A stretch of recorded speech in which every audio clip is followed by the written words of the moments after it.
2010ஆம் ஆண்டு. அப்போது திமுக ஆளுங்கட்சி, அம்மா அவர்கள் எதிர்க்கட்சி. ஒரு பெரிய மிரட்டல் விடுத்து அம்மா அவர்களுக்கு எதிராக மதுரை மாவட்டத்தில் பல இடங்களில் போஸ்டர் ஒட்டியிருந்தார்கள்.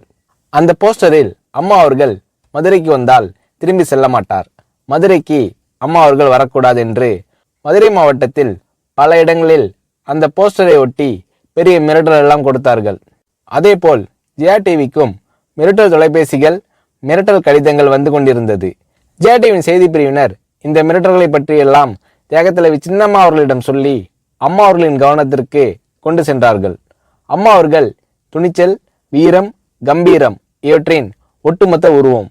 அதனால் புரட்சி தலைவி அம்மா அவர்கள், நான் மதுரைக்கு போய் தீருவேன், பொதுக்கூட்டத்தில் பேசியே தீருவேன், எது நடந்தாலும் எதிர்கொள்கிறேன் என்று சொல்கிறார்கள். ஒரு கட்டத்தில் ஜெயா டிவிக்கு மிரட்டல் எப்படி வருகிறது என்றால், ஜெயா டிவியின் அலுவலகத்தை வெடிகுண்டு வைத்து தகர்ப்போம், அம்மா அவர்கள் மதுரைக்கு வந்தால் ஜெயா டிவியை ஒழிப்போம், இப்படியெல்லாம் நிறைய மிரட்டல்கள் தொலைபேசியின் வாயிலாகவும் கடிதத்தின் வாயிலாகவும் வந்து கொண்டிருக்கிறது.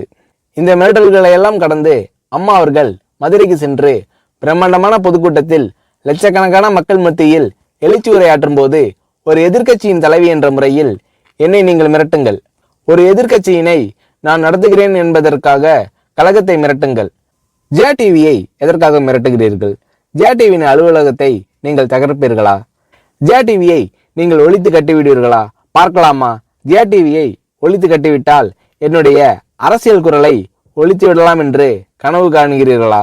ஜெயா டிவி என் உயிருக்கும் மேலானது, நான் என்னுடைய உயிரை விட அதிகமாக நேசிப்பது, என்னுடைய அரசியல் கரமாக நான் போற்றி புகழ்வது, அதன் மேல் நீங்கள் கை வைப்பீர்களா, பார்க்கலாமா என்று எழுச்சி உரையாற்றினார் புரட்சி தலைவி அம்மா அவர்கள். இப்படியெல்லாம் அம்மா அவர்களின் அன்புக்கும் மரியாதைக்கும் பாத்திரமாக ஜெயா டிவி இருந்தது.